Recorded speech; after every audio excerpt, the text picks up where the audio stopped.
muchas gracias a todos por participar de esta que es la tercera sección interactiva de nuestro tenido interactivo de la sección de clínica y crítica. Muchísimas gracias a los disertantes y a los panelistas también por su tiempo y por dedicar su espacio en este momento. Les voy a comentar más o menos en qué consiste. Este es el tercer ateneo que vamos a realizar. Como estamos haciendo, es una vez por mes. La idea es que se presenten 2 casos clínicos. Estos casos clínicos van a durar aproximadamente entre 20 y 30 minutos y después vamos a disponer de 10 minutos de preguntas. En el medio de los casos clínicos se van a ir haciendo preguntas y esas preguntas las vamos a ir respondiendo porque son un multiple choice y tenemos que elegir una sola opción. Recordar que cuando elegimos una de las opciones no se puede cambiar y buscar otra, ¿sí? Y al final vamos a tener unos minutos para compartir y discutir y preguntar lo que cada uno de nosotros quiere. Así que ya muchísimas gracias y bueno, vamos a empezar con el primer caso clínico, si están de acuerdo. Bueno, buenas noches, un placer participar. Mi nombre es Ariel Blúa, desde Córdoba, y como la sección tiene esta característica de federal, vamos a trabajar repartidos en todo el país hoy. Estamos así bien distribuidos. Mi intención hoy es presentarles al doctor Matar. Él es especialista en medicina interna y especialista en neumonología. Él es médico de planta del servicio de Ticio Neumo del Hospital Marcial Quiroga de San Juan y nos va a presentar un caso de paciente obesa con hipoxemia. Doc, lo escuchamos, por favor. Bueno, muchas gracias. Buenas tardes a todos. Bueno, quería agradecer a varias personas de la sección, al doctor Blue, al doctor Barenboim, que me ayudaron un poco en la presentación, a la señorita Muriel también, que me ha ayudado con esto, y bueno, espero les guste, y a su vez hagan sus aportes, ya que sin duda es un caso que tiene muchas aristas que tal vez no están resueltas, y bueno, me gustaría compartirlo. Bueno, es una paciente obesa de 47 años, que en el 2013 la veo primeramente. La deriva el cardiólogo por hipersomnia, disnea, una disnea de grado 2, 3, que siempre ha sido muy difusa, digamos, en caracterizarla y muy parecida. Previamente fue evaluada por otro colega, que después de algunos estudios le da un aerosol, posiblemente por asma, no sabía qué, y que ella refiere que tiene alguna mejoría. Y tiene un Epworth mayor de 15. Tomó antecedentes, una obesidad mórbida de larga data, hipotiroidismo, diabetes, hígado graso, tabaquista leve, un síndrome depresivo, gastritis crónica, una pericardictomía por una pericarditis constrictiva en el 2012, una insuficiencia venosa periférica leve. Su medicación actual es la furosemida, digoxina, espironolactona, rosuvastatina, levotiroxina, sertralina, metformina y omeprazol. Examen físico, bueno, esta obesidad, que un índice de masa de 55, malampate de 4, circunferencia cervical 49, frecuencia respiratoria de 20, saturación de 92, 93 sentada, frecuencia cardíaca 78, tensión arterial normal y algunos rales crepitantes inespecíficos en las bases. Bueno, se le efectúa la polisomografía, una severa polisomografía, es la que me trae, con más de 112 eventos por hora, de saturación debajo del 90%, de un 94%, y se le indica comenzar el tratamiento con CPAP, que a los meses ella inicia. Bueno, dada la obra social y algunas dificultades, como ven, reaparece 2 años posteriores a un control. Había descendido de peso, como dijimos, la disnea había disminuido un poco, esas 2, 3, tenía una disnea 2, menor somnolencia, sí, había mejorado francamente, si bien quedaba algo, pero bueno, nada que ver con respecto a lo anterior. La espirometría es la que tenemos acá, capacidad vital de 1,8 litros, 55%, el versus 1,43 de 55, con respuesta a broncodilatador, un difenol 77, y flujo medio forzado de 42%.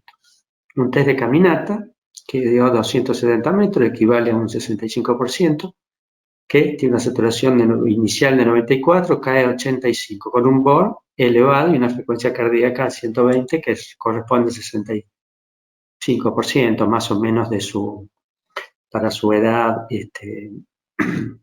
Bueno, laboratorio, hematocrito, glucemia elevada, recordemos que es diabética, enzimas hepáticas estaban elevadas, probablemente por este hígado graso, y todos los marcadores que están acá, digamos, son negativos. Estos son los gases, 748, CO2 de 25, PO2 de 92, bicarbonato 26, saturación de 98%.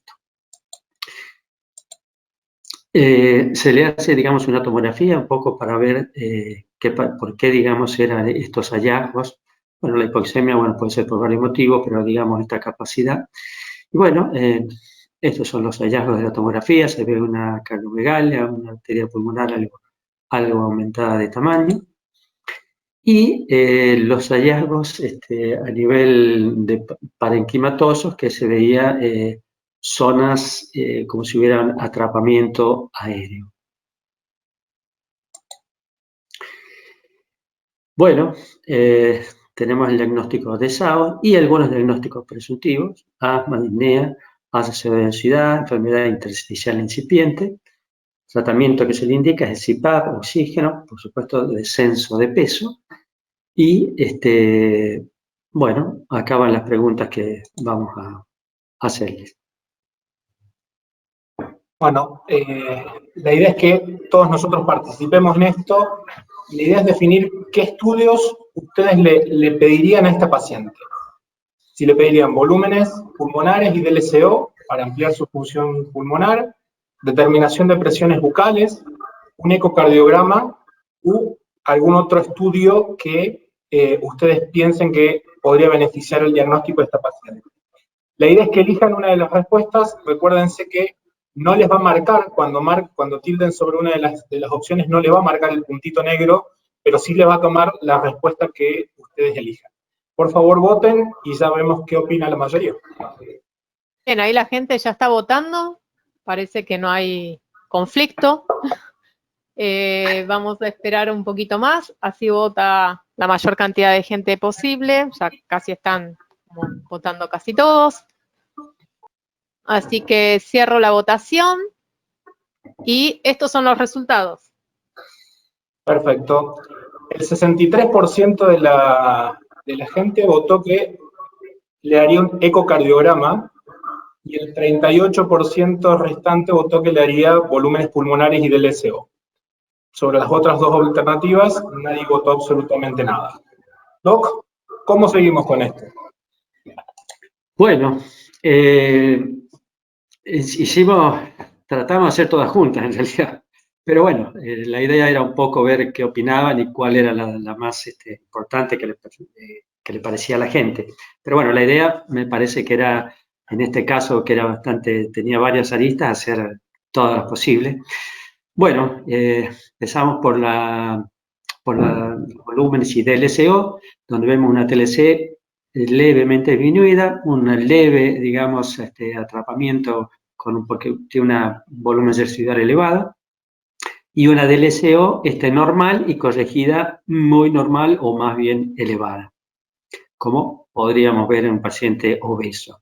Las presiones bucales, debo pedir disculpas porque no las tengo, recuerdo que estaban algo disminuidas, no tanto, pero estaban algo disminuidas. Y un ecocardiograma que mostraba trastorno de relajación, contractilidad conservada, cavidades conservadas, derechas también conservadas, colapso inspiratorio de vena cava. No se pudo, no había una insuficiencia tricuspidia franca y por la obesidad, bueno, no se pudo calcular la presión de la arteria pulmonar. Bueno, las indicaciones pueden continuar, por supuesto, con el CPAP y un programa de descenso de peso y rehabilitación, ya que era, sin duda, digamos, una de las causas más importantes tanto de la apnea como la parte de la hipoxemia que hemos visto. Y, por supuesto, de la apnea.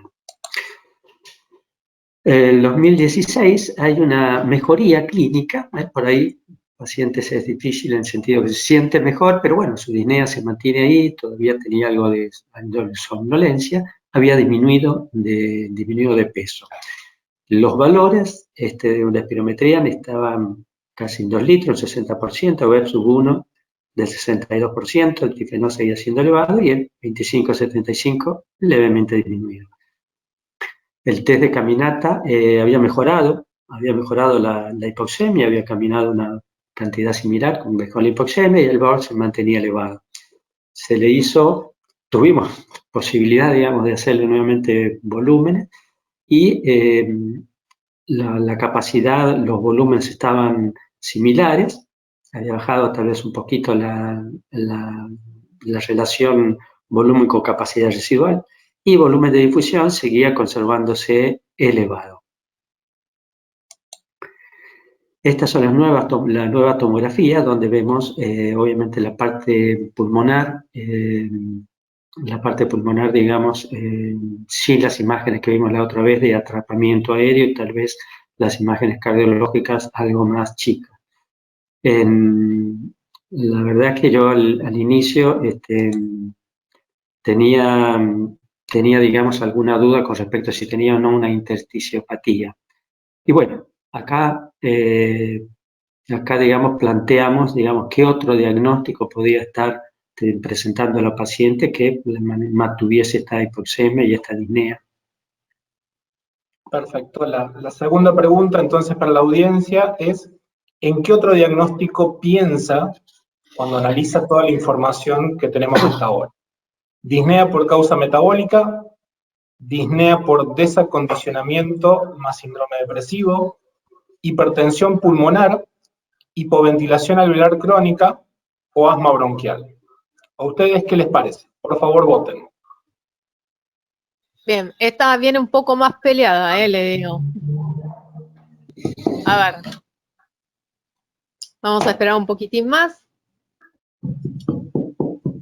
Ahí ya se empezó a definir un poco. Y voy a cerrar la... Ahí ya estamos casi con todos. Voy a cerrar la votación. Y estos son los resultados. Bueno, sí, bien peleada la ranking. A ver, disnea por causa metabólica, un 20% opinó que podría ser, 30% disnea por desacondicionamiento y depresión, que es la que está ahí peleándose con el mismo porcentaje con hipoventilación alveolar crónica, las dos sacaron el 30%, solamente un 10% asma y solamente un 10% hipertensión pulmonar. Se los repito, la gran mayoría pensó en disnea por desacondicionamiento o hipoventilación alveolar crónica con un tercio cada uno de la votación. Doc, usted nos dirá cómo sigue la historia. Bueno, como les digo, no es un caso que nos haya cerrado nunca los diagnósticos que íbamos teniendo. Bueno, como les dije, tenía muchas dudas con respecto a la intersticiopatía por la hipoxemia, por esa primera tomografía que tenía, por esos RALs algo inespecífico.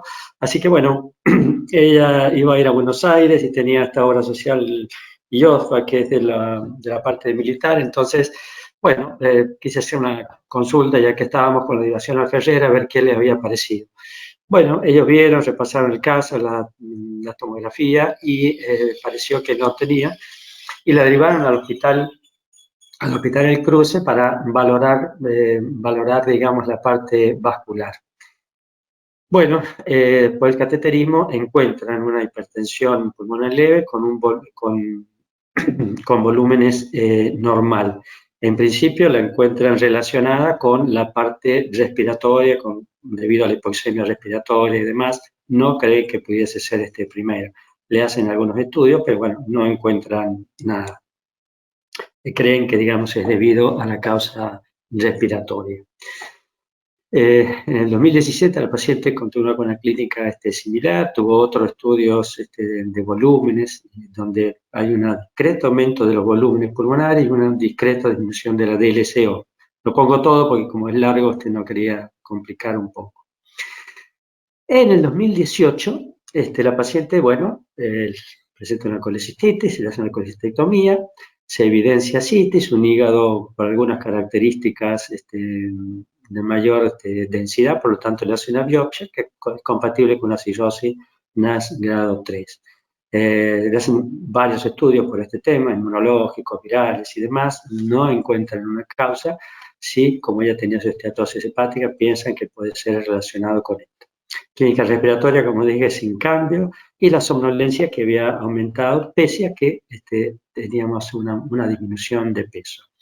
La espirometría había caído un poco, 1,7, la capacidad vital de 1,90 que tenía anterior, versus 1,5 que teníamos alrededor de 1,7, digamos, 2 años atrás. La diferencia seguía siendo elevada como si fuese una capacidad restrictiva. Gases arteriales, como están acá, 7,48, CO2 40,6, de bicarbonato de 29, un exceso positivo y saturación de 92, PO2, perdón, 92%.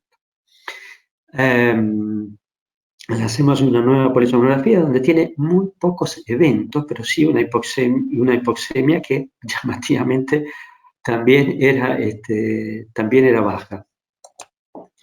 De todas formas, un poco, digamos, yo seguía pensando que por su obesidad, conoció que estaba en el límite por este aumento de la somnolencia, la paciente podría podría estar causando una hipoventilación, un poco solamente por intuición, digamos, o por idea, digamos, cabeza dura, digamos, me parecía que una BNI podía funcionar, digamos, al mejorar la capacidad ventilatoria.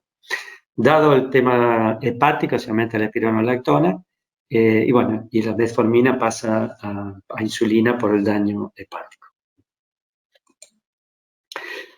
2019, leve cambio, solo aumenta de peso, su parte de disnea, como dijimos, y la somnolencia había mejorado, digamos, un poco. La nueva espirometría que teníamos está similar, 1,67 de capacidad, el versus 1,50, más o menos mantenido, el 25,75 conservaba muy levemente disminuido.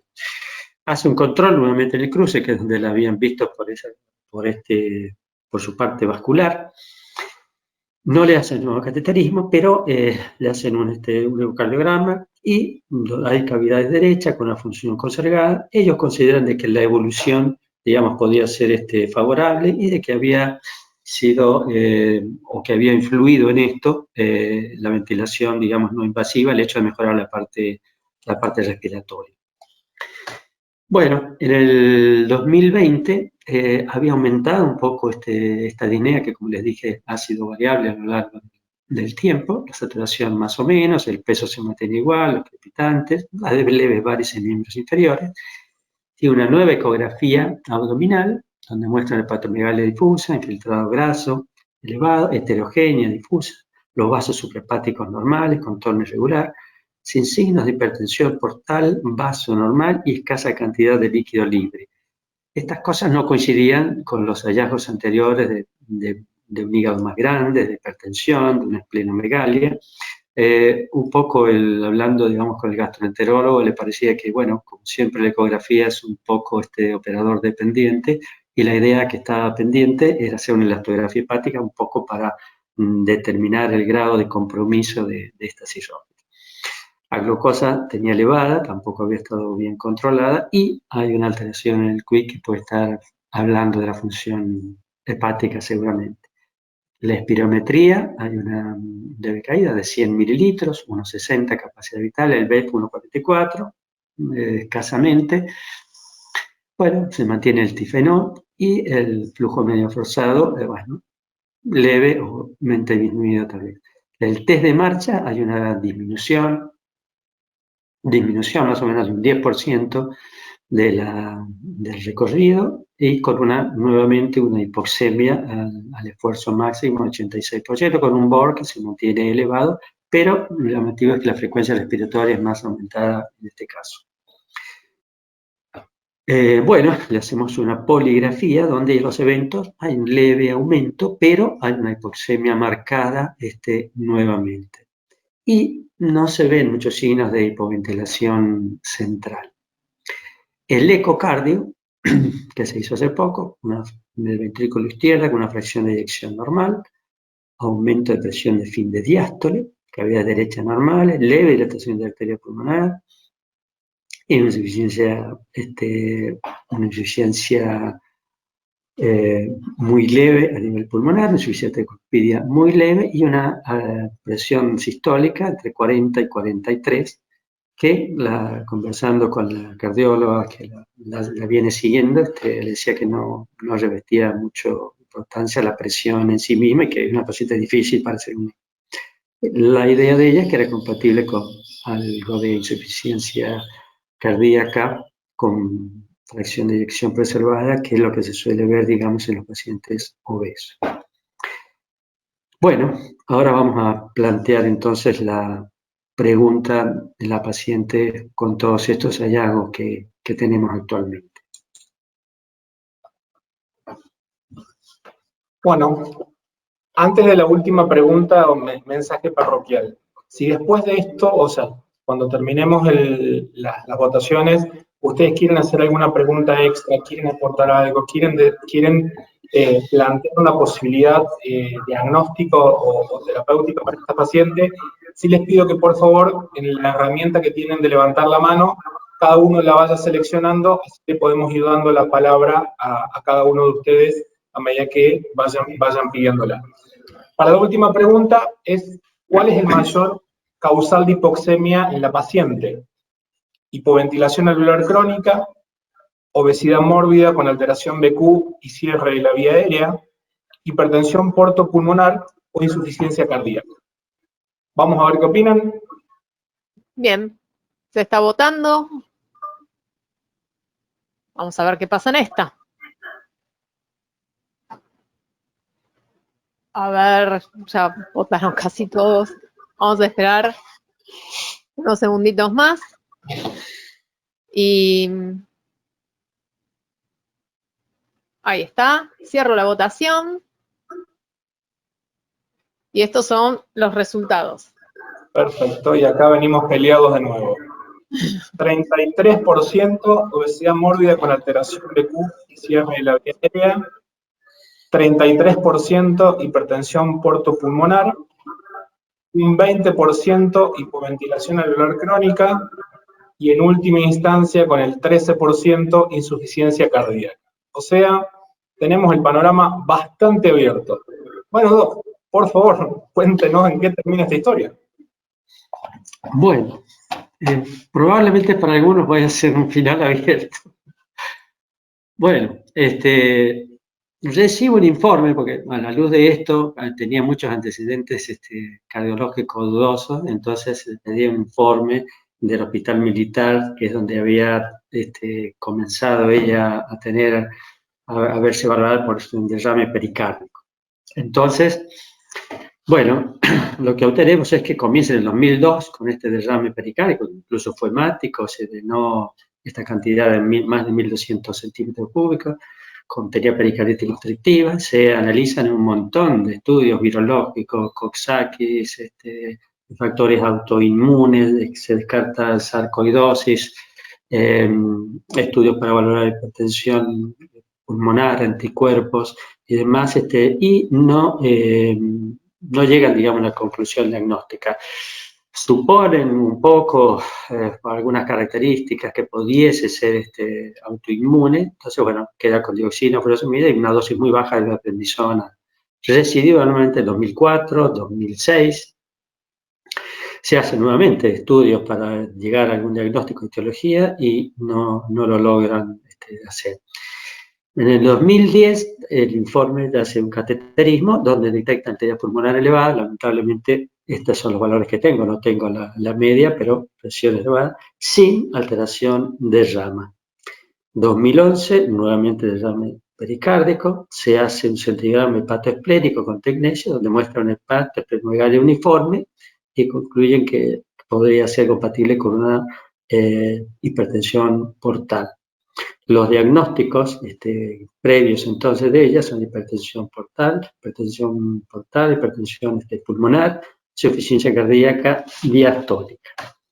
Y pongo esto, que son los gases recientes, que bueno, me vino a ver después de todo el tema de la pandemia, que aproveché para hacer estas cosas y completar así lo presentamos acá, donde tiene una discreta, digamos, acidosis, con una CO2 elevada de 51, PO2 que ha bajado un poco, 74, las últimas habían sido, como dijimos, 90 o 80, también había tenido 74, bicarbonato 24, exceso de base más 3 y saturación de casi 94%. El decúbito dorsal es, bueno, similar, CO2 51, PO 75, bicarbonato 29, exceso de base más 4 y una saturación de 94%. Bueno, en lo personal creo que la paciente tiene una etiología multifactorial, digamos, de su etiología y de las causas de la misma, de la disnea, seguro, y de la hipoxemia, es lo que un poco yo me inclino por todos los hallazgos, por toda la historia, y por, bueno, por haberla seguido un poco. Creo que la obesidad mórbida y un poco la sintomatología ha ido cambiando, variando, mejorando, de acuerdo un poco al peso. Como vimos en su primera, digamos, polisomnografía, que tenía 140 y pico kilos, tenía 105, digamos, el índice de disturbio respiratorio. Después, cuando bajó 20 kilos, bajó realmente el índice a 6 por hora. Entonces, realmente creo que el peso es una de las cosas que más complica, digamos, a la paciente en todos los aspectos. Y bueno, yo en realidad creo que el mayor causa de hipoxemia, que era una de las cosas que a mí más me costaba entender, me parece que debe ser, sin duda, el tema de la obesidad, sumado a su depresión, que hace que tenga poca motilidad y haya un desacondicionamiento general.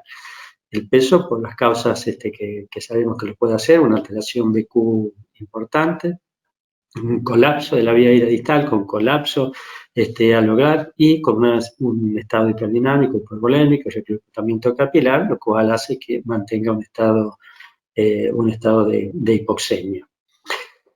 Por otro lado, hasta estos gases, digamos, no he tenido un motivo franco, digamos, para hablar de una hipoventilación alveolar, porque no tenía una CO2 elevada. Si bien no hemos hecho, obviamente, ningún estudio con una capnografía, porque, bueno, en muy pocos lugares acá en Argentina donde se hace, pero bueno, yo en su momento, digamos, sospeché, tal vez no fue del todo correcto ponerle, pero bueno, me parece que podía ser una opción. Y bueno, y ahora tenemos sí unos gases donde manifiestan una hipoventilación marcada, que bueno, son por todos estos casos que tenemos acá a la derecha, que bueno, no es una diapositiva para presentar acá, simplemente puse por todos los motivos por los cuales la paciente podría llegar a tenerlo. Así que bueno, creo que mi principal diagnóstico, digamos, de hipoxemia de la paciente, sin duda me parece que está relacionado con la obesidad, con la debilidad muscular por, digamos, desacondicionamiento, puede que haya un factor, digamos, de la vía aérea, que muchas veces estos pacientes, como el asma, no sé si la tuvo o no la tuvo, o esta hiperreactividad bronquial también está condicionada por muchas cosas de la obesidad que disminuyen digamos, el diámetro de la vía aérea, una tendencia a mayor hiperreactividad, las causas inflamatorias, obesidad y asma son similares, así que bueno, tal vez no lo tenga, pero las causas de hiperreactividad por este motivo pueden serlo. Otra cosa interesante que me pareció, que estos pacientes puede que no tengan como los índices que vimos de apneas, índices respiratorios eran bajos, pero bueno, muchas veces hacen hipoventilación central, que no son hipopneas centrales, sino hipoventilación con disminución, sin eventos, sin el evento, digamos, disruptivo de un gain loop, digamos, que favorezca, digamos, un micro despertar y demás, pero simplemente, digamos, se adapta a bajar, digamos, la hipoxemia porque el driver central está disminuido. Y a su vez hipoventilación obstructiva, que por el mismo mecanismo tiende a disminuir la obstrucción de la vía aérea superior y tampoco van a ser el evento del ronquido y demás, y son más prolongados. Entonces, estas cosas son también elementos que pueden favorecer y que a veces no son tan fáciles de distinguirlos, que también esto nos va a ayudar a ver los dos cinturones, son los que nos van a ayudar a distinguir uno de otro si hay realmente disminución de los dos o hay una discreta competencia entre el superior y el inferior. Pero bueno, me refiero, aunque no haya, digamos, síntomas síntomas o eventos, hipopnea, como están acá, esta hipoventilación, que a veces es difícil de ver, sobre todo en la parte del REM, también nos pueden ayudar que puede haber una hipoventilación. Y por último, la hipertensión portopulmonar, que yo creo que tiene la paciente, si bien creo que puede generarnos algunas discusiones, algunas diferencias al respecto. Bueno, la definición inicialmente es la definición de hipertensión pulmonar con patología vascular. Eso condicionaría ya de por sí y descartando otras causas. Bueno, podría ser una de las cosas a discutir en el caso, porque francamente tiene otra causa, que es una hipertensión de clase 3 por causa respiratoria. La clínica, bueno, son más o menos lo que ha tenido la paciente, si bien, bueno, síncope, dolor precordial no, pero fatiga, ortopnea, disnea, todas estas cosas tiene. Sí, no he visto en ella, digamos, este edema en ningún tiempo. Con respecto a los diagnósticos, por supuesto, el ecocardiograma va a ser muy importante. En algunas series, cuando esta presión sistólica está más de 38, ya tenemos posibilidad de, por lo menos, de pensar en un estudio, digamos, un cateterismo.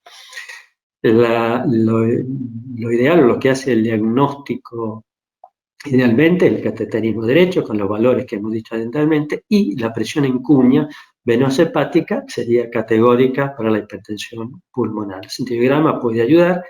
Y bueno, puse esto por la parte respiratoria, donde vamos a ver en principio restricción con disminución del LCO por este gradiente que tenemos, e hipocapnia.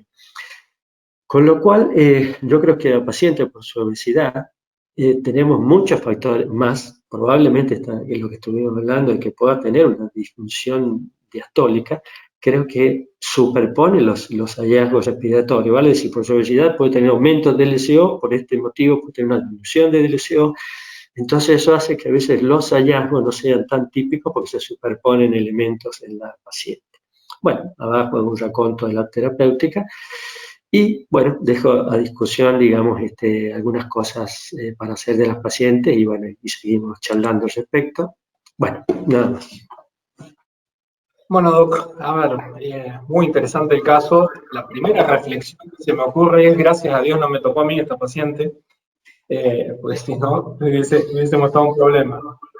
Yo le voy a hacer una consulta, porque escuchándolo y viendo cómo veníamos con el tema, digo, tenemos una obesa mórbida que tiene disnea, que se desatura al caminar, que le medimos presiones musculares y están bajas, que tiene restricción espirométrica, que uno lo puede entender por su obesidad, pero cuando le hicimos volúmenes también estaban disminuidos, que tiene atrapamiento aéreo en la tomografía, porque la primera tomografía me parece que tiene mucha perfusión en el mosaico, fundamentalmente, más allá de lo que es compromiso intersticial, que no, personalmente no se lo vi. Pero mi pregunta es, ¿en esta mujer en algún momento le evaluamos su diafragma, evaluamos que no tenga una miopatía de otra causa, más allá de todo lo que ya tenemos evidente? Porque no, hay cosas que todavía no me terminan de cerrar en el formato. Entonces digo, bueno, se le pudo haber evaluado el diafragma a esta mujer, tendrá disfunción diafragmática, tendrá alguna miopatía asociada, pues las presiones musculares eran muy bajas, y en una mujer que hipoventila tanto y que altera su gasometría en decúbito, no sé, ¿eso lo pudieron hacer, lo pensaron, no? No, para evaluar el diafragma, la verdad que no. Aparte porque, bueno, aunque tenía una disminución, digamos, de fuerza, digamos, de la fuerza muscular, tenía un 20% más o menos, como puse ahí, disminuido, de disminución, 20% de disminución, no 20% total, 20% de lo que correspondía. No sé si eso no se entendió, en fin. Y por otro lado, como tenía, siempre tuvo una CO2 matinal algo, digamos, normal, o incluso en alguna vez un poquitito elevada, era difícil de pensar que tuviera, digamos, una hipoventilación en condiciones normales muy baja que obedeciera a otra patología como es me parece bueno pensar, alguna miopatía de algún tipo, no, la verdad que no pensé. Sumado a que tenía una diabetes que ya puede producir otra serie de patologías, justamente a nivel muscular y demás, sumado a que tenía una depresión, lo cual hacía que ella no hiciera una rehabilitación o actividad física adecuada. Entonces, la verdad que no pensé, digamos, que hubiesen más, bueno, tiene un hipotiroidismo también, que si bien los valores que hemos tenido o he presentado, bueno, no he presentado todos, pero que hemos tenido han sido disminuidos. Así que, bueno, me parecía que tenía suficientes causas, digamos, musculares para no pensar en otra más, pero bueno, podría haber sido. Sí, veo que están opinando los participantes, y bueno, el doctor Penisoto piensa igual que usted, que la fuerza muscular no estaba muy disminuida para pensar en ese tipo de cosas. A ver, le hago preguntitas que vienen llegando acá y después le damos la palabra al doctor Becerra. El doctor, ya le digo, Picone nos pregunta, cuando le setearon la BNI, ¿qué presiones le setearon, doc? Las últimas eran 8 y 16. 8 de PIB y 16 de máxima. Perfecto. ¿Y ella venía con un CPAP previo de cuánto? Alrededor de 11. Okay. Ahora le hice un nuevo reseteo, me dio alrededor de 11 centímetros por el tema apneas, ¿no? Bien, perfecto. ¿Le podemos dar la palabra a Claudio Becerra, que quería hacer un comentario, una pregunta? Sí, por favor. Hola. ¿Se escucha? Sí, Noche, doctor. Ah, ¿qué tal? ¿Cómo está? Sí, doctor. Bueno, en principio saludarlo al doctor Blua y al doctor Matar. Matar tiene ganado el cielo porque es el médico de mi hermana. Tiene ganado el cielo, todo el cielo, creo que no va a caber más nadie. Mi hermana es peor que la paciente que presentó. O sea que no tiene una, tiene dos, por lo menos. Yo creo que nosotros tenemos que darle mucha importancia a la votación cuando se preguntó qué tenía la paciente. Y había mucha dispersión o no había un consenso sobre una patología. Y yo creo que no hay un consenso en una patología porque estamos hablando de un mosaicismo. Tenemos cuando el doctor Matar pone, y ahí SAOS como diagnóstico principal, yo creo que lo que habría que poder decir, bueno, tenemos una paciente con una obesidad mórbida, severa, grave. De ahí en más viene en cascada todo el resto, viene en cascada los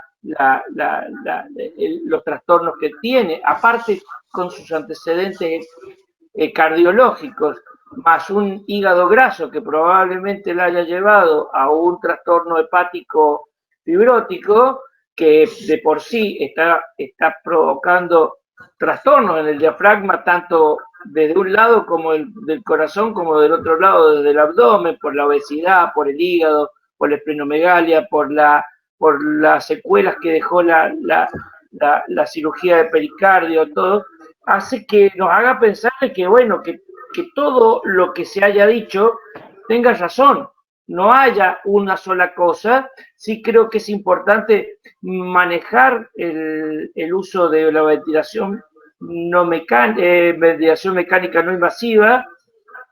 Creo que es muy importante, en este paciente hubiese sido muy importante plantear de entrada la posibilidad de un descenso de peso a través de otra vía, por ejemplo la bariátrica, que quizás no hubiese ayudado, y que creo que también tendría que haberse evaluado la posibilidad del uso de oxigenoterapia en casos no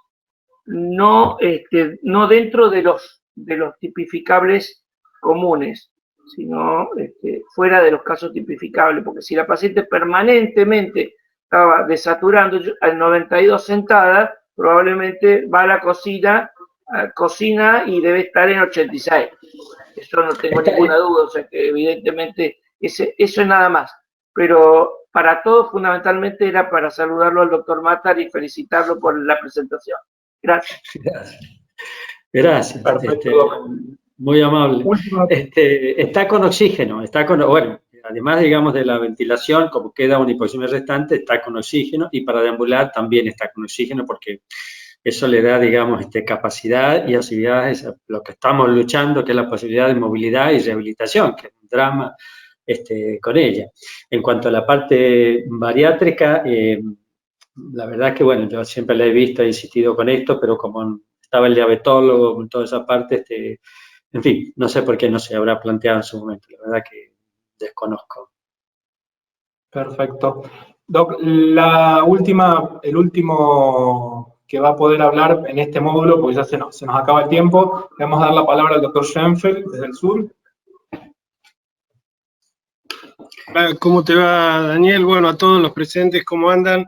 Realmente muy interesante el caso, y como dijo el doctor Becerra, es un caso con múltiples aristas, bien de resolución multidisciplinaria, porque es una paciente que tiene muchas complicaciones. Yo me quedé un poco con la duda de que es raro que una paciente, ¿por qué hizo una pericarditis constrictiva una paciente que tiene algún diagnóstico etiológico? Porque, no, bueno, digamos, no es algo que aparezca todos los días, pero más allá de eso, respecto a lo neumonológico, es una paciente que nunca tuvo CO2 alta. Es más, yo al principio esperaba, cuando la presentó el doctor, esperaba que ponga los gases, porque yo pensé en hipoventilación, obesidad, pero se puso CPAP sin gases, o por lo menos yo no los vi.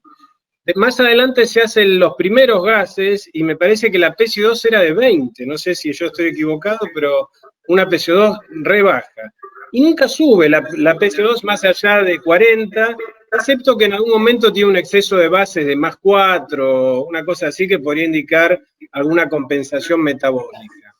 Esta paciente tuvo una apnea del sueño severa que con la reducción del peso se normalizó.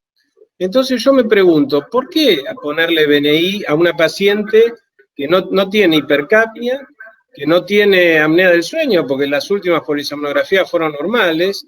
Y si uno quisiera ayudarla, porque creo que tuvo una con bajo índice de apnea y otra con un poquito más, ¿por qué ponerle BNI no CPAP? Porque cuando le ponemos BNI, en realidad, si no la titulamos previamente, yo no sé si se tituló alguna vez, esta paciente tiene un EPAP de 8, y siendo una gordita como es, quizás nos quedemos cortos para tratar la apnea del sueño, porque cuando sepamos que con el BNI, si tenemos un EPAP bajo, implica lo mismo que una CPAP baja. Entonces, yo no sé, Daniel, si ustedes le hicieron alguna titulación para saber cuál sería la presión necesaria, si ustedes lo que quieren efectivamente es sacarle las apneas, ¿cierto? Bueno, no, yo por eso dije ahí, digamos, que la paciente, bueno, mejora mucho con eso, y cuando dejaba el aparato volvía a tener somnolencia. Y como había persistido un poco con la somnolencia y la paciente había aumentado de peso, y el bicarbonato, la CO2 había aumentado a 40 y tenía un bicarbonato de 29, que estando tomando furosemida, como dije, y demás, no era categórico, pero por eso dije yo que un poco por cabeza dura, por eso lo recalqué, porque no tengo, digamos, ninguna cuestión, les puse BNI porque me parece que podía tener una hiperventilación pese a lo que vos dices, totalmente lo que vos dices, que no tenía una CO2, no tenía una CO2 elevada, tenía una hipoxemia severa que yo también sospechaba que podía ser a lo mejor, digamos, por digamos, la alteración BQ, y una ventilación podría llegar a hacerlo. No, sí fue, así que fue titulado, digamos, por el tema de la CPAP, y después lo he mantenido con gases que no han sido elevadas, ni la CO2 ni el bicarbonato, cuando le pusimos la ventilación no invasiva. Ella decidió, digamos, sentirse bien, y me quedó un poco más tranquilo el hecho de que la gente de Buenos Aires le pareció que las presiones se habían modificado, si bien le hicieron solo un ecocardiograma, porque la ventilación invasiva podría haber sido la causa de su mejoría.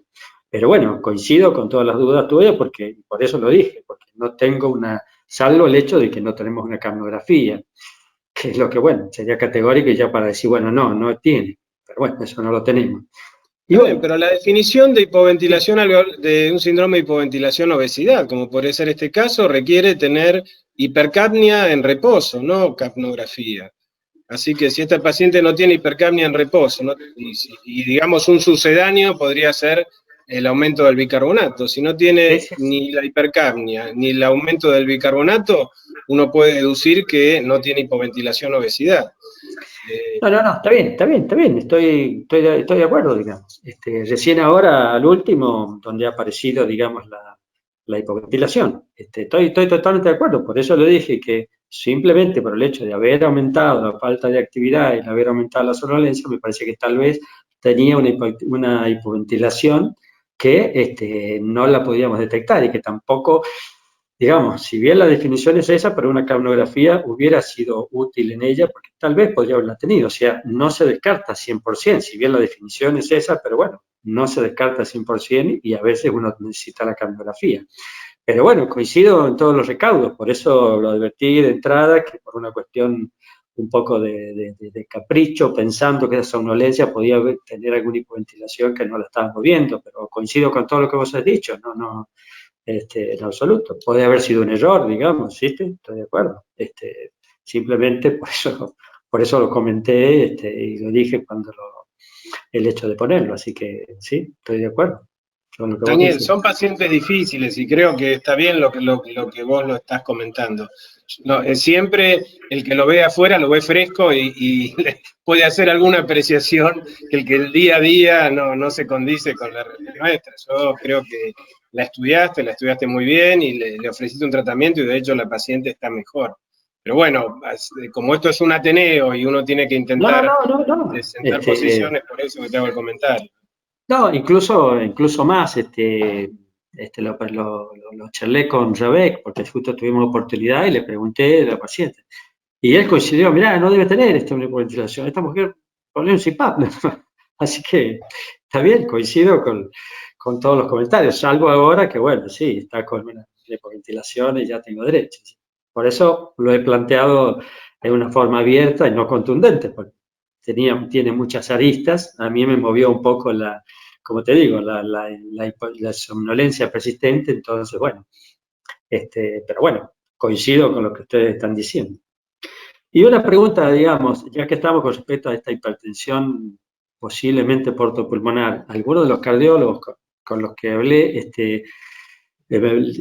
creen que es importante hacerle un cateterismo con presiones, digamos, en cuña a nivel hepático para definirlo realmente y definir eventualmente la posibilidad de tratamiento. No sé ustedes qué opinan con respecto a esa parte, que no la toqué del todo, pero bueno, me parece un tema para preguntarles a todos ustedes que deben tener más experiencia con hipertensión pulmonar. Cuando uno busca si hay un shunt portopulmonar, ¿a eso te referís, Daniel? No, para definir la hipertensión portopulmonar, para poner el sello de que es realmente la hipertensión portopulmonar, o porque por ahí algunos dicen, no, si no tenemos medición de presiones a nivel de la vena pulmonar, no podemos decir, digamos, que hay tensión portopulmonar. Puede ser que tenga insuficiencia patología hepática, hipertensión pulmonar, pero no portopulmonar por definición. Entonces, bueno, quería preguntarles de eso, porque de eso también puede digamos, ayudarnos a decir, bueno, ¿se podría llegar a tratar con algún antihipertensivo por la hipertensión pulmonar que tiene? A lo mejor le ayudaría, digamos, a esta paciente. Doc, perdón, por honor al tiempo y que tenemos todavía un caso más, vamos a dejar este plan para el debate final, así todos podemos participar, pero la idea es darle paso al doctor Preseruti para que presente al próximo orador. Listo. Dejamos esto abierto para el debate final para todos. Un placer. A todos, muchas gracias por la invitación. Vamos a pasar entonces al segundo caso.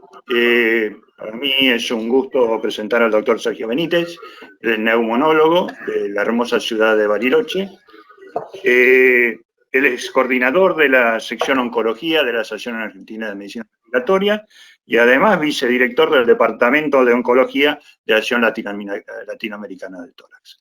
Y él nos va a contar ahora un caso relacionado con las nuevas terapias oncológicas. Bueno, Sergio, si estás disponible, adelante. Muy bien. Bien, es un gusto para mí estar participando de este Ateneo. Les agradezco mucho la invitación y el interés en un caso de cáncer. En este caso yo voy a presentar un... Disculpen un segundo, por favor, que voy a intentar... Voy a presentar el caso de un hombre de 62 años que fue derivado por oncología para enfoque multidisciplinario. En Bariloche nosotros disponemos de un equipo de enfoque multidisciplinario de cáncer. Se había hecho una tomografía de tórax en el marco de estudio por tos y ha aparecido un nódulo de pulmón. El problema que se planteaba, era el mejor sitio de biopsia. La historia de la paciente empezaba, o este nódulo se diagnostica en junio de 2018, era trabajador de la construcción, no tabaquista y había tenido exposición a asbesto, tenía algunas comorbilidades menores, la aspirina la suspendí porque se estaba planteando la biopsia, había tenido un accidente isquémico transitorio y era un diabético en tratamiento con metformina. Tenía un status performance de 0, es decir, un paciente totalmente autoválido, y tenía una pérdida de 4 kilos desde diciembre. La fotografía mostraba una suelta de globos, y el mayor de los nódulos era este nódulo basal derecho, que medía unos 4 centímetros. El mediastino tenía, los nódulos metastásicos eran bilaterales, el mediastino tenía una adenomegalia en el grupo 4R, es decir, el grupo para traqueal bajo ipsilateral, que era de 9 milímetros, y en el grupo 7, es decir, en el grupo subcarinal, de 1 centímetro. Tenía además engrosamiento pleural calcificado y un nódulo tiroideo. Digamos, lo que se establece o se plantea es un cáncer de pulmón avanzado, se completan los estudios, no se demuestran metástasis extratorácicas, pero la tomografía de abdomen y pelvis mostraba imágenes no definidas en el ángulo hepático del colon, algunos ganglios retroperitoneales menores al centímetro, y los laboratorios no tenían grandes alteraciones. Se trataba de un cáncer de pulmón estadio 4A, por la presencia de metástasis localizadas en el tórax. Y entonces, volviendo al problema original, se plantea la primera serie de preguntas. Respecto al mejor sitio de biopsia. Entonces, ¿cuál es el mejor sitio de la biopsia? Y las respuestas posibles son proponer una punción aspirativa, la masa del lóbulo inferior derecho, propone una veda buscando un primario digestivo, una colonoscopía buscando el primario digestivo, luego se propone una mediastinoscopía buscando el grupo 4R, se indica una biopsia aquí histológica por punción a la masa del lóbulo inferior derecho, o se pide un EBUS a los ganglios mediastinales. Pueden comenzar la votación. Sí, la gente recuerden ya está... que tienen que tocar el circulito blanco que está antes de la pregunta, de la respuesta. ¿Está votando la gente? Vamos a darle un poquitito más de tiempo, ya casi votaron todos. ¿Qué pasó? Bien, bueno, cierro la votación y estos son los resultados. Muy bien. Bueno, la mayoría de la gente propuso una punción aspirativa y otros directamente una punción, una biopsia aquí histológica por punción, ¿no? También a algunos les gustó realizar el EBUS para poder tomar una muestra de los ganglios mediastinales. La mediastinoscopía tuvo menos éxito y la veda nadie. Somos neumonólogos, ¿no? Bueno, adelante Sergio, a ver cómo solucionaste el problema. Bien, como siempre pasa en cáncer de pulmón, todas las posibilidades son factibles de ser realizadas. Nosotros indicamos una biopsia histológica por punción a la masa del lóbulo inferior derecho, pero quisiera extenderme brevemente el por qué. Este paciente se realizó una veda y una videocolonoscopía, dado que la presencia de una suelta de globos, más la presencia de una imagen sospechosa en el colon, podría hacernos sospechar, con algunas adenomegalas retroperitoneales, de hecho, podría hacernos sospechar la presencia de un cáncer metastásico en pulmón. Si bien es cierto que la ausencia de metástasis hepáticas alejaba un poco la posibilidad. Oncología pidió estos estudios y estos estudios fueron negativos para tumor. Respecto del mediastino, cuando uno tiene ganglios del centímetro o menores del centímetro, las chances de tener diagnóstico son menores, si bien es verdad que la presencia de metástasis bilaterales nos hace pensar en que podríamos obtener un buen diagnóstico mediante una mediastinoscopía. Pero claro, se trata de un estudio de cierta invasividad y con mucha aerosolización. Estábamos en pleno COVID, se decidió esperar. El EBUS. El EBUS se puede hacer. Ahora, estamos con la misma situación que la punción aspiración con aguja fina. En cáncer, cada vez más, necesitamos la presencia de una cantidad sustancial de tejido para hacer múltiples diagnósticos histológicos y moleculares, de modo tal que el EBUS puede ser un excelente medio para estadificar el mediastino, pero no es un buen medio para obtener una biopsia histológica. Podríamos haber planteado una broncoskopía rígida con esquepatia al sucarinal. Esto podría haber sido una alternativa. El PET, no teníamos material reactivo en ese momento. Cuando se hizo esto, en ese momento el material reactivo no llegaba a Bariloche, el PET es bastante reciente en nuestra ciudad. Bien, no teníamos material reactivo.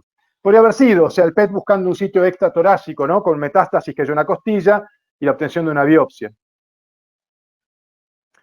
Optamos entonces por una punción con biopsia histológica, como lo decía yo antes. Se obtuvo una histología de un carcinoma indiferenciado de pulmón. Digamos, cuando hay un carcinoma indiferenciado de pulmón, un carcinoma de células grandes de pulmón, debe hacerse siempre inmunohistoquímica para definirse cuál es o qué tipo de tumor se trata. En este caso se hizo un panel chico, que es la regla para tratar de ahorrar tejido, y le dio TTF1 positivo y napsina positivo, con citocreatinas negativas y P63 negativo, lo cual nos indica un adenocarcinoma pulmonar. A los adenocarcinomas pulmonares le agregamos por regla general drivers moleculares, en este caso el ALK, el EGFR y el ROS1, para los cuales hay moléculas específicas, inhibidores de citosina quinasinasa específicos. En Argentina fueron negativos y se realizó la medición de PDL1, molécula para la cual tenemos drogas, las cuales llamamos inmunoterapia, que fue menor al 1% en la expresión del tumor. 10-18 inicia cisplatino permetexed, tiene una respuesta parcial, tiene náuseas, vómitos, neutropenia leve, no requiere suspender el tratamiento. El paciente se mantiene estable, en 9/19 tiene una progresión pulmonar por tomografía con un deterioro clínico franco, y entonces los oncólogos inician la inmunoterapia, atezolizumab, en este caso eligen, el 11/19.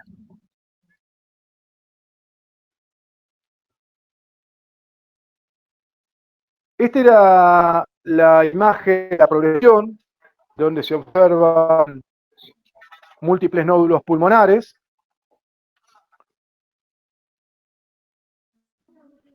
Y quiero mostrar, antes de avanzar con estas diapositivas, la imagen post-atezolizumab, donde se limpian las imágenes pulmonares. Esto es sumamente interesante. Nosotros en los últimos años estamos viendo, transformado en la oncología, en una especialidad interesante. Digamos, en cáncer de pulmón, el uso del doblete con platino previo a estas nuevas drogas de drivers moleculares e inmunoterapia, extremadamente ineficaz, era muy frustrante, los pacientes morían muy rápidamente y era académicamente muy aburrido. Es el control de un veneno que tenía una sobrevida, o que le brindaba al paciente una sobrevida realmente muy escasa. Con el advenimiento de estas nuevas drogas, tenemos sobrevidas a largo plazo. Los mecanismos de acción de estas drogas implican meterse en el conocimiento de la activación de los linfocitos, en el cual existe la presencia de una célula presentadora de antígenos, que presenta antígeno, un linfocito que lo reconoce y pasa de fase 0 del ciclo celular, se activa, pero requiere la presencia de un coactivador para activarse, si no el linfocito queda en una fase inhibida. La predicción, una vez activado, el linfocito comienza a secretar un conjunto de interleuquinas, entre interleuquina 2, no solamente lo hace el linfocito, también los macrófagos que se encuentran en el lugar, algunas células de los tejidos, y esto comienza a manifestar la expresión de ciertas moléculas, en este caso la PD1, la cual, cuando se encuentra conjugando, PDL1, genera la inhibición del linfocito. Esto permite que los linfocitos, y particularmente los linfocitos tisulares, eviten hacer reacciones autoinmunes. Es decir, cuando se presenta un antígeno o autoantígeno presentado por una molécula presentadora de antígenos, el linfocito lo reconoce, se genera inflamación, groseramente estoy diciendo esto, y se genera entonces la inhibición de esa respuesta inflamatoria, y se evita la respuesta autoinmune. Cuando los ratones se los depresiona del gen del PD1, los ratones desarrollan nefritis lúpica, desarrollan neumonitis y miocarditis autoinmune. La molécula está expresada en el cromosoma 2 y es un poco esta interacción que yo estaba diciendo recién. Cuando nos presentamos en inmunoterapia para cáncer de pulmón se abre un mundo extremadamente apasionante. Existen un montón de moléculas y una competencia brutal en la industria para publicarlas. Hay algunos que son anti-PD1, en este caso el pembrolizumab y el nivolumab, y anti-PDL1, en el atezolizumab y el durvalumab hoy en el mercado. Las moléculas son extremadamente caras, a punto tal que muchas de las guías proponen tener en consideración arreglos monetarios o descuentos con los laboratorios que las producen, pero son drogas extremadamente eficientes. No se sabe con certeza cuál es mejor, si utilizar un anti-PD1 o anti-PDL1, esto está hoy en debate. Tampoco se sabe con certeza si la combinación de estas drogas podrían ser mejores. Estamos hablando aquí de los anti-PD, pero también los anti-CTLA4, ¿no? Aquellas drogas que han cambiado el curso y la historia del melanoma. La prevalencia en los pacientes con adenocarcinoma de estas moléculas la expreso en esta diapositiva. Si bien la prevalencia es relativamente alta, como siempre cuando uno fuma, las prevalencias de este tipo de moléculas que regulan la inflamación son mayores, si bien la expresión de las moléculas es variable, una mayor expresión de estas moléculas implica mejor respuesta, pero no quiere decir que el sujeto que no exprese PD1 no tenga una adecuada respuesta a la inmunoterapia. Atrás tuve la oportunidad de ver al doctor Genesi, me recuerdo que él miraba la histología y decía, mirá, los tumores que responden bien al inmuno son aquellos que histológicamente tienen una gran cantidad de linfocitos alrededor de la lesión tumoral. Es un poco esto lo que estamos describiendo acá. Esta es una diapositiva para pembrolizumab, placebo y quimioterapia, la cual repite para cada una de estas moléculas, es decir, una franca mejoría en la sobrevida libre de enfermedad y la sobrevida global en todos los pacientes en los cuales se les aplica. Si bien la media de sobrevida anda en el orden de los 3-4 meses para los metaanálisis, existe un número de pacientes que rondan el 20 y el 25%, que los llamamos sobrevivientes de largo plazo. Son aquellos pacientes que sobreviven a su cáncer de pulmón avanzado más allá de los 2 años. El problema está en que no sabemos cuál es el paciente que va a sobrevivir más allá de los 2 años. Algunas cosas se están planteando, por ejemplo, aquellos que tienen una mayor expresión de PD1 podrían tener de PDL1 podrían tener una mayor sobrevida, pero no se sabe todavía con certeza cuáles son este grupo de pacientes, de modo tal que no podemos elegir a qué paciente darle la inmunoterapia. Lo que sí sabemos es que los pacientes, y todos tenemos casos, que veíamos fallecer en un lapso de 3 a 6 meses estadístico, los vemos sobrevivir entre 5 y 6 años. Nosotros tenemos 2 casos que mandamos a hacer neumonectomía de rescates en adenocarcinomas con inmunoterapia, en las cuales no encontrábamos enfermedad residual. En enero de 2020, este paciente tenía una franca regresión de lesiones y en mayo de 2020 tenía una franca progresión tomográfica, pero en este caso sin deterioro clínico. Lo que mostraba antes, arriba, enero de 2020, comparado con lo anterior ya lo mostré, franca regresión, y abajo hay una franca progresión con nódulos bilaterales. Las adenomegalias mediastinales se mantenían muy parecidas a lo que se había visto antes. La segunda serie de preguntas entonces, Juan. Bien. Bueno, la segunda serie es que ante estos hallazgos, ¿usted qué es lo que sugiere? Suspender el atezolizumab y una tercera línea de tratamiento, confirmar la progresión por la punción aspirativa con aguja fina, confirmar la progresión por histología o suspender el tratamiento y pasar directamente a cuidados paliativos. Pueden empezar a votar. Bien, la gente ya está votando y hay no hay conflictos, me parece que en esta pregunta. Vamos, ya votaron casi todos, vamos a cerrar la votación y estos son los resultados. Bueno, muy bien. La gran mayoría, el 91%, sugiere suspender el atezolizumab y encarar una tercera línea de tratamiento. Hay también algunos colegas que dicen suspender el tratamiento solamente y pasar a cuidados paliativos. Bueno, a ver qué hicieron ustedes. Muy interesantes estas respuestas. En este caso, nosotros estamos ante un paciente que rápidamente ha progresado en sus imágenes. Las imágenes son llamativas para la progresión de un cáncer de pulmón. ¿Por qué se incendia de esta manera y por qué el paciente no tiene un deterioro clínico franco? Es una pregunta que nos tenemos que hacer. Porque la progresión requiere un deterioro de status performance. En términos generales, cuando uno tiene un cáncer que progresa y progresa de esta manera, se enfrenta a un paciente que tiene un cierto grado de deterioro clínico. Les muestro los resultados. Le hacemos una... A ver, disculpen. Nosotros lo que hicimos fue confirmar la progresión por histología. Con la inmunoterapia y con los targets moleculares, lo voy a mostrar un poquito después, nos enfrentamos a nuevas complicaciones los neumonólogos, y ahí sí nos toca a nosotros, a nuevas complicaciones pulmonares vinculadas a los tratamientos. Estábamos acostumbrados a ciertas drogas, que es la bleomicina con el oxígeno y la fibrosis pulmonar, al metotrexato, cosas bastante simples. Pero ahora nos enfrentamos a complicaciones clínicas complejas, vinculados a estas nuevas terapéuticas. En el caso particular de inmunoterapia, como lo decía antes, las complicaciones son en términos generales similares a las enfermedades autoinmunes. De modo tal que, frente a esta tomografía con nodulosis pulmonar bilateral, un conjunto importante de diagnósticos diferenciales.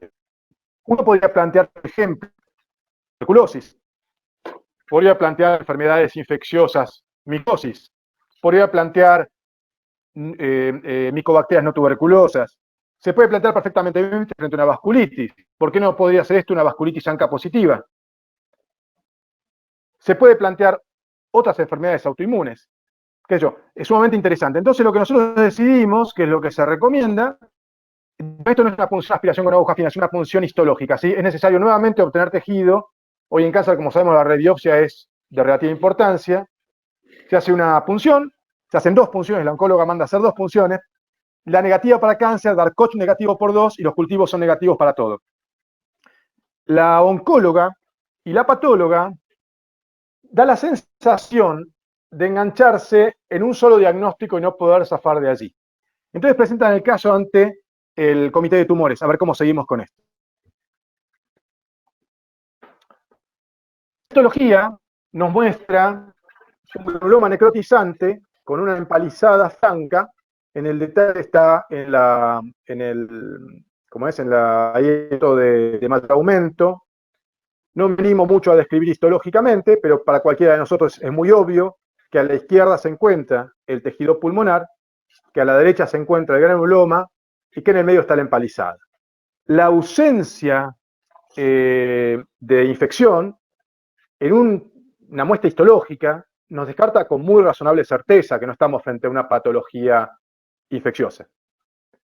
Y por otro lado, la ausencia de tumor, queda un residuo tumoral mínimo en el centro, nos está diciendo que esto no es progresión de la enfermedad neoplásica. Entonces, la tercera serie de preguntas, Juan. Muy bien. La tercera pregunta es, frente a estos hallazgos, ¿usted qué piensa? ¿Que esto es una reacción inmunomediada y suspende la inmunoterapia? ¿Que es una TBC pulmonar e inicia tratamiento empírico? que es otra patología granulomatosa, asintomática y entonces expecta, y que 1 y 3 son potencialmente correctas. Pueden comenzar a votar. Bien. ¿Están votando? Votan casi todos. Bien. Muy bien. Cierro la votación, que ya votaron todos, y estos son los resultados. Bueno, nuevamente tenemos una preferencia, que la 1 y la 3 son potencialmente correctas, es decir, una reacción inmunomediada y suspende la inmunoterapia, o que otra patología granulomatosa sintomática y expecta. Algún colega ha pensado que quizás tenga una tuberculosis pulmonar e inicia tratamiento empírico. Muy bien. Sergio. Bien, la Sociedad de Tuberculosis Pulmonar, realmente frente a estos hallazgos, digamos, en medicina todo es posible, porque es una cuestión probabilística, pero realmente nos parece que la posibilidad es realmente muy remota. En nuestra opinión, 1 y 3 son potencialmente correctas. Las reacciones inmunomediadas, como describía antes, forman parte de las complicaciones descritas para la inmunoterapia. Suspender la inmunoterapia es la regla. Y la presencia de otra patología granulomatosa podría ser, con el paciente está asintomático, podríamos expectar. Se encuentran en curso los ANCA-MPOPR3, FAN, factor reumatoideo, los antihistamínicos, los SECA, la calciuria. Se suspende la inmuno y se encuentran en curso estudios funcionales. En nuestra opinión, estamos en presencia de un síndrome de similsarcoidosis vinculado a la inmunoterapia. Con el atezolizumab existen algunos reportes vinculados a carcinoma urotelial, algunos reportes vinculados a cáncer de pulmón, pero todos los inmunoterápicos que estoy describiendo tienen un perfil de toxicidad bastante parecido. En nuestra experiencia hemos visto cardiopatía vinculada a la inmunoterapia, hemos visto neumonitis, en general es la complicación más frecuente, y en este caso nos encontramos frente a una patología granulomatosa. Claro, uno podría decir, podría ser una sarcoidosis. Bueno, vamos a tratar de demostrarlo. La posibilidad que sea una vasculitis, o sea, la ANCA existe, pero realmente es remota. Es poco probable encontrar una vasculitis galopante sin un síndrome clínico agregado, sin eritrosedimentación acelerada, sin que el paciente se sienta mal. De esta manera, este reporte que estoy mostrando acá es una clínica de julio de 2020. Este caso realmente, disculpen ustedes, por esta época me costó mucho terminar de redondearlo en cuanto a las citas. Nos muestra la presencia de una similsarcoidosis con un patrón micronodular y la presencia de ganglios mediastínicos. Lo que es interesante en nuestro caso es que no presenta ganglios mediastínicos, presenta grandes granulomas en grandes nódulos y no presenta tampoco pila de monedas sobre las cisuras. ¿Qué hacer? Disculpen con esta diapositiva, se las voy a resumir. Pensé que entraba, a ver si la puedo corregir. ¿Qué hacer con estos pacientes? No se sabe. En general, un grado de toxicidad que tiene el paciente y en función del grado de toxicidad que tiene el paciente, comienza a tomar decisiones. En nuestro caso, este es un paciente totalmente normal, con solamente cambios radiológicos. De esta manera, nos pareció cauto suspender la inmunoterapia, hacer estudios funcionales respiratorios, ver cómo estaba la difusión, los volúmenes, etc. Y luego recién tomar decisiones sobre qué realizar. ¿Por qué es esto?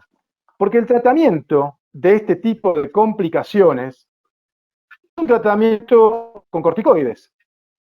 El problema de los corticoides es cuando uno los aplica, podría generar una alteración de la respuesta a la inmunoterapia. De hecho, los metaanálisis que tienden a analizar esto, me gustaría poner la presentación de una. Los metaanálisis que tienden a observar esto, nos muestran que el uso de corticoides por encima de 10 miligramos de meprednisona se asocian con una mayor mortalidad en el grupo de pacientes. Esto es muy incipiente y todavía no sabemos bien qué hacer. Les agradezco mucho la atención, espero que haya sido de su interés. Bueno, Bueno, muy bien. Sergio, sumamente interesante el caso realmente. Todas estas nuevas drogas que nos están bombardeando, como dijiste vos, que son de muy alto costo y realmente de difícil aplicación en muchos casos, nos genera un mundo nuevo donde las reacciones no las esperamos o no las conocemos porque todo esto es sumamente nuevo e se irán describiendo con el correr del tiempo, ¿no es cierto? También a veces es difícil entender o seguir el mecanismo por el cual todo esto sucede, cómo actúan estas drogas, ¿no? Es decir, cuál es el mecanismo por el cual los nuevos biológicos mejoran la inmunidad. Estamos muy acostumbrados a tratar enfermedades que disminuyen la inmunidad. Estamos hartos de tratar eso, pero no hemos podido tratar eficientemente mejoras en la inmunidad, sobre todo la inmunidad inespecífica. Podemos mejorar la específica con vacunas, transfusión de anticuerpos, etcétera, etcétera. Pero bueno, esto plantea un mecanismo nuevo, ¿no es cierto? Algo bastante nuevo. La explicación, a mí a veces me cuesta poder entenderlo. Quería saber si, Sergio, vos podías, en palabras sencillas, decir qué es lo que cambia en la inmunidad que hace que puedan controlar a las neoplasias. Bien, las neoplasias generan un ligando, el cual cuando actúa sobre un receptor específico de la célula T, la pone en situación de inactividad. De esta manera, la inmunidad natural frente al tumor se ve inhibida. Existe una sobreexpresión de estas moléculas con un mecanismo de resistencia a tumores.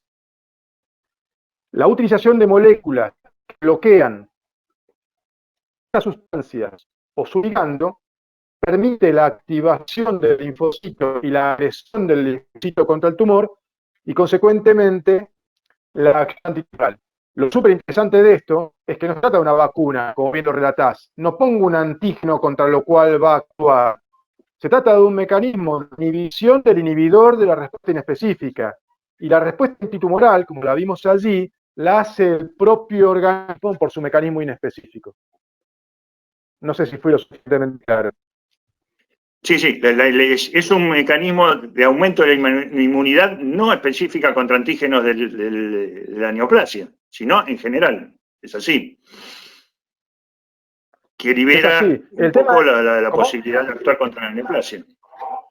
Claro, por eso el perfil de efectos adversos, porque también, como nosotros inhibimos un mecanismo de inhibición de la respuesta inmunológica inespecífica propio de nuestro organismo, que en este caso está sobreexpresado por el tumor, también inhibimos la respuesta en el sujeto neumonítico, lupus, se puede desarrollar una miocarditis, dependiendo el autoantígeno para el cual no haya podido ser naturalmente inactivado el linfocito y consecuentemente genera la autoagresión. Muy bien.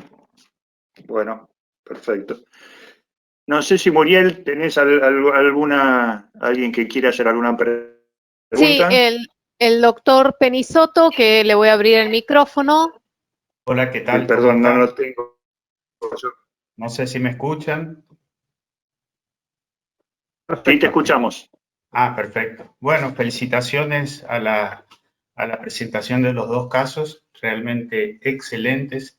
El primero de Daniel Matar me pareció muy bueno y este también. Con respecto a este caso que presentó Sergio tan brillantemente, tres cosas. La primera es en la opción que muy bien dijo él, cuando se quería hacer diagnóstico y se planteaban las posibilidades, solamente puntualizar que si bien la biopsia, la punción biopsia, digamos, dirigida por tomografía, yo coincido que hubiese sido el método más útil, no hay que descartar en pacientes que tienen alguna dificultad por posibilidades de complicaciones, la punción aspiración con aguja fina. El mito de que la PAF con aguja fina no sirve para hacer inmunomarcación posterior o para evaluar la presencia de biomarcadores está bastante desestimada si uno cuenta con un patólogo que tiene experiencia y saca una buena muestra, porque de la muestra del coágulo que se saca en la punción con aguja fina, se incluye ese coágulo y se pueden hacer perfectamente tanto la inmunomarcación como los biomarcadores. Ese es un punto que me pareció importante aclarar. Respecto al... Ay, escucho una interferencia, no sé si ustedes también. Respecto a la presencia de, bueno, de complicaciones con la inmunoterapia, efectivamente, bueno, se está viendo, como todos lo estamos viendo, no solo para el cáncer de pulmón, sino con otros biológicos. Yo lo que vi siempre fueron opacidades intersticiales, neumonitis, pero buscando justamente en un paciente que tenía esta complicación, encontré que esta patología, estas drogas podían dar una patología similar a la que describió Sergio, justamente con el pembrolizumab, un artículo de un case report de archivos de bronconeumo, creo que del año pasado, y lo mencionaban como sarcoidosis-like. En ese paciente le habían suspendido la inmunoterapia y con eso limpió todas las imágenes. Así que me pareció muy interesante para, digamos, adosarlo a esto que comentó Sergio tan eficientemente. Muchas gracias. ¿Podría hacer algún comentario? Sí, Sergio, adelante.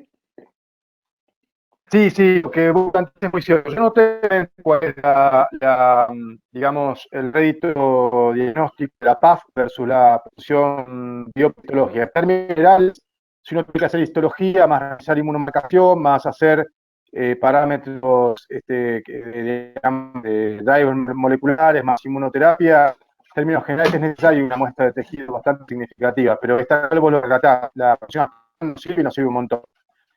En cuanto al primer punto.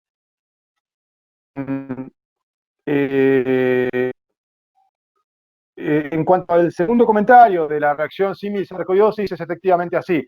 Lo que estamos observando es la presencia de reportes de casos una y otra vez, y no existe una serie real de casos. Me parece este caso sumamente interesante, porque cuando lo vi, y uno revisa la bibliografía, se encuentra con reacciones sarcoidóticas pequeñitas, como las que yo mostraba de la clínica esta de Chest Medicine, y no fue tan que estamos viendo. Y quiero decir otra cosa más, y no puedo acordar qué era lo que quería decir. Así que si hay alguna pregunta, lo pienso y vemos.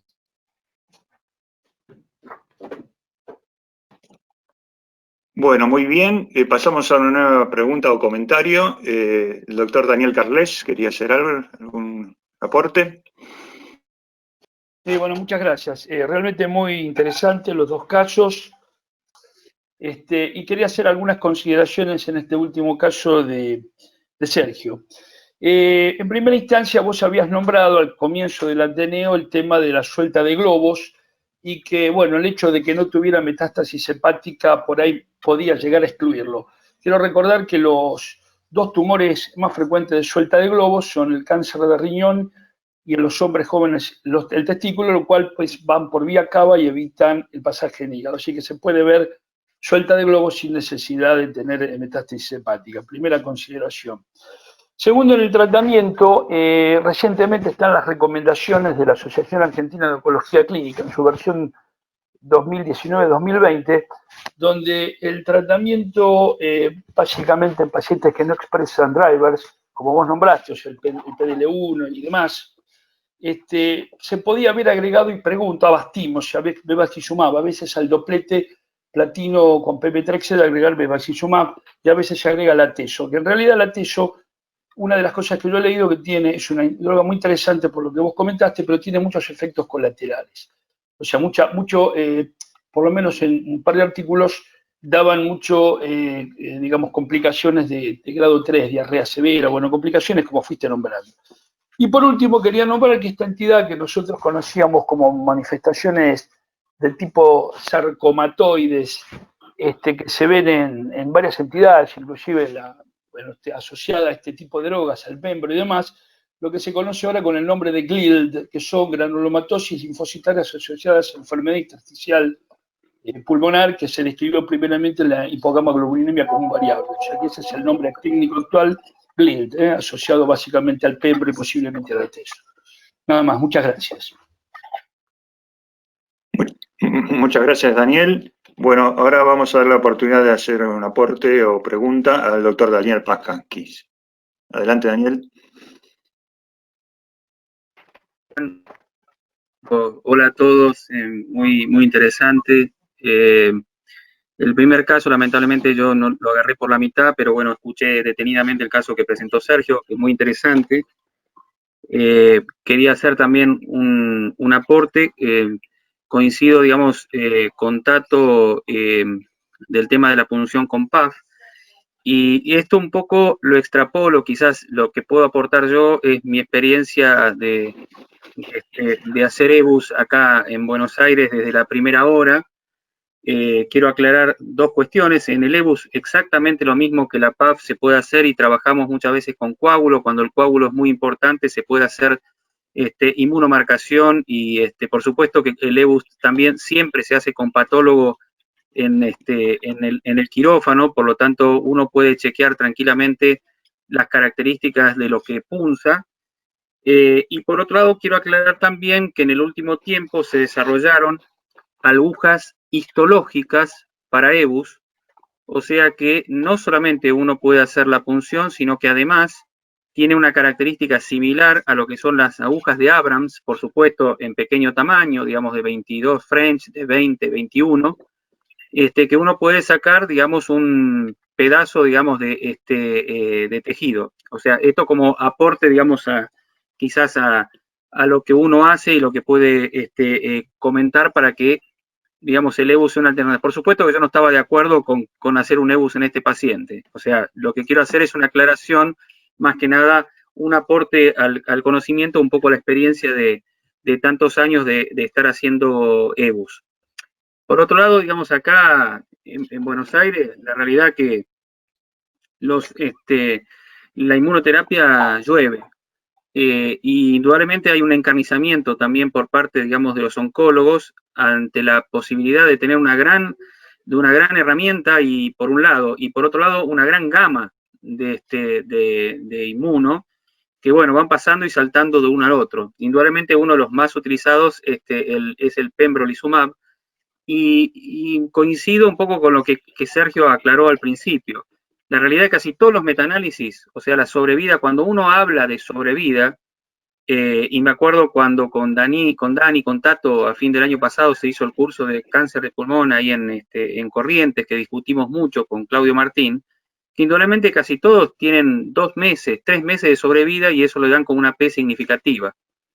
Entonces, y también es complejo muchas veces cuando uno no tiene inmunomarcadores poder demostrar al prepago o a la obra social de dar este tipo de medicación que indudablemente es muy onerosa y que también tiene muchos efectos adversos en pacientes que estamos acá, le están dando a medio mundo, están utilizando probablemente más inmunoterapia que otra cosa. Así que bueno, nada más, es un aporte, bueno, gracias y un abrazo a todos. Muchas gracias, Daniel. Bueno, y vamos a dar el último aporte o pregunta al doctor Penisoto. No, se ve que no. ¿Puedo hacer un comentario, Juan, mientras que termine arregla el micrófono? Sí, por supuesto. Mira, ahí me acordé. El diagnóstico diferencial que hay que tener en consideración cuando las células crecen es la progresión tumoral, ansiedad por la inflamación y infiltración linfocitaria. Esto no es el caso porque el paciente tiene nódulos. Quería hacer un comentario, la verdad que respecto de EBUS y punción, aspiración, estoy de acuerdo con ustedes tienen mucha más experiencia que yo. Como dije al principio, cualquiera de las alternativas es variable, es muy interesante porque cualquier cosa puede ser aplicada en estos pacientes. Quisiera también decir que se planteó el bevacizumab, ¿cuál es otra molécula que actúa por otro mecanismo de acción? No es inmunoterapia. Y por último, el trabajar con oncólogos todo el tiempo me hizo esto, cuando nosotros leemos los metaanálisis y decimos, bueno, 3 meses de sobrevida, hablamos de la media, pero tenemos un 20% de gente que sobrevive más allá de los 2 años. Entonces, tal vez haya que afinar el lápiz a quién se le aplica, por supuesto que tenemos que verlo, y habrá que afinar el lápiz quién es el que se va a beneficiar, ¿no? Con el conocimiento científico hacia adelante. Pero me parece que tenemos que priorizar este debate. Yo quisiera hacer un comentario bien, ¿cómo se dice?, a discutir de esto, porque realmente establecer, bueno, tiene 3 meses de sobrevida, es tan difícil de decir cuánto tengo para vivir, doctor, si yo tengo cáncer de pulmón, y cuánto y no tengo la menor idea, porque no tengo la bola de cristal y porque la estadística de no para decir el pronóstico de un sujeto individual. Que me parece que tenemos que aprovechar mucho este tema de 3 meses versus 2 años, ¿no? Y el perfil de efectos adversos, sí, es cierto, digamos, se describe un perfil de efectos adversos del 10-20%, con efectos adversos graves menor al 2%. Ahora pregunto, ¿cuál es el perfil de efectos adversos? Ir con drogas quimioterápicas más seguir con drogas quimioterápicas que teníamos antes, ¿no? Nada, una cuestión de debate. Bueno, muy bien, gracias Sergio. Bueno, si Tato no pudo comunicarse, bueno, creo que damos por terminado este segundo caso. Muchas gracias por la... Ahí lo tiene abierto, Tato, el micrófono. A ver, perdona. Tato. No lo podía abrir, pero se ve que había una dificultad técnica. No, cuando hice los 2 comentarios anteriores, había dicho un tercer comentario que después se me pasó, pero justamente Daniel Carles lo comentó. Pero a propósito de eso, era precisamente hablar entre neumonólogos, digamos, entre neumonólogos. Indicar inmunoterapia como primera línea, porque, bueno, Daniel Pascanqui recién mencionó que se está aplicando en forma casi masiva. En caso de que el PDL1 no esté elevado en un porcentaje significativo. En este caso en particular, Sergio, te pregunto, la inmunoterapia de primera línea, como se está publicando, digamos, muchísimo, ¿hubiese estado indicado desde tu punto de vista neumonológico? Yo me estoy sumergiendo en esto y lo que hago es consultar las guías en CIEN y voy viendo la evidencia y los metaanálisis. Soy un neumonólogo clínico que se dedica puntualmente a esto, pero si uno analiza las guías te diría que no. Si no tenés expresión de PDL1 no estaría indicando, así que me parece que no. Bueno, gracias.